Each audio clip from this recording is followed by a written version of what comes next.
sur notre chaîne et nos vidéos alliant science et cuisine. Aujourd'hui, nous allons nous intéresser à une pratique majeure et emblématique de la cuisine moléculaire, la sphérification, aussi appelée encapsulation.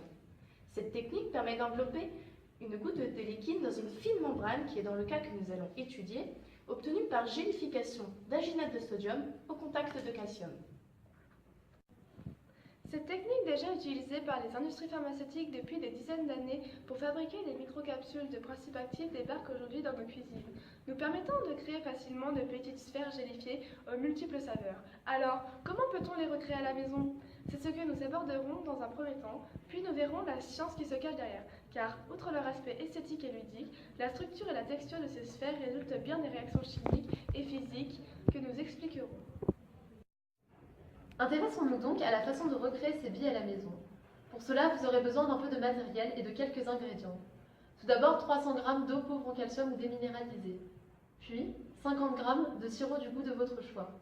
L'huile sera simplement là pour aromatiser vos billes et n'entrera pas en compte dans la réaction chimique de la sphérification. C'est pourquoi le goût emporte peu. Puis, 1 g d'alginate de sodium en poudre. Et enfin, 4 g de lactate de calcium anhydre, c'est-à-dire totalement sec et ne contenant pas d'eau. Passons maintenant au matériel. Il vous faudra une balance de précision car il est important de se conformer aux quantités indiquées dans la recette, 2 récipients de votre choix assez grands tout de même, un fouet de cuisine et une pipette ainsi qu'une petite passoire. Nous avons là tout ce qu'il nous faut, passons maintenant à la recette.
L'alginate de sodium est une molécule appartenant à la famille des gélifiants de formule NaC6H7O6.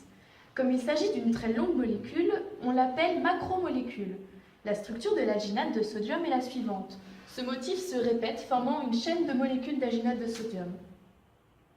Cependant, pour simplifier l'explication de la réaction chimique, nous allons représenter une chaîne d'alginate de sodium de cette façon.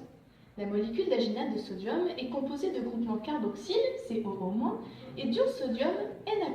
Elle est donc électriquement neutre, puisque les charges se compensent s'il y a bien une charge négative pour une charge positive.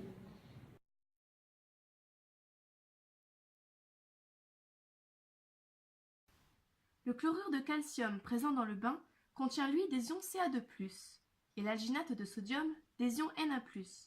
Ces ions sont appelés des cations. Il s'agit du nom donné à des atomes ayant perdu un ou plusieurs électrons de charge négative et donc chargés positivement. Or, d'après la loi de Coulomb, on sait que la force d'interaction électrique entre deux particules chargées de même signe est répulsive, alors qu'elle est attractive si les charges des deux particules sont de signe opposé. Dans notre cas, les ions Ca2+, et les groupements COO- s'attirent, tandis que les ions Ca2+, et Na+, vont se repousser. Une fois en contact avec le bain de calcium, l'ion calcium Ca2+, présent dans le bain, va repousser deux ions Na+, puisqu'il est doublement chargé, et que l'interaction répulsive de Coulomb va s'exercer. Les ions calcium prennent donc la place des ions sodium, et ces derniers disparaissent de la réaction.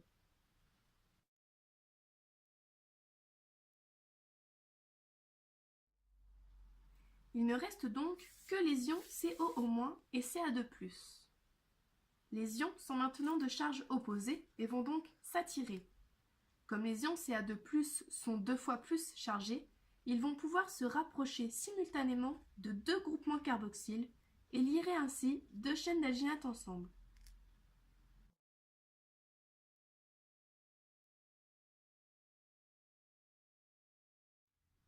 Au cours du temps, le calcium va ainsi lier de multiples chaînes d'alginate entre elles, formant un réseau étroitement lié qui se manifeste d'un point de vue macroscopique par la formation de gel.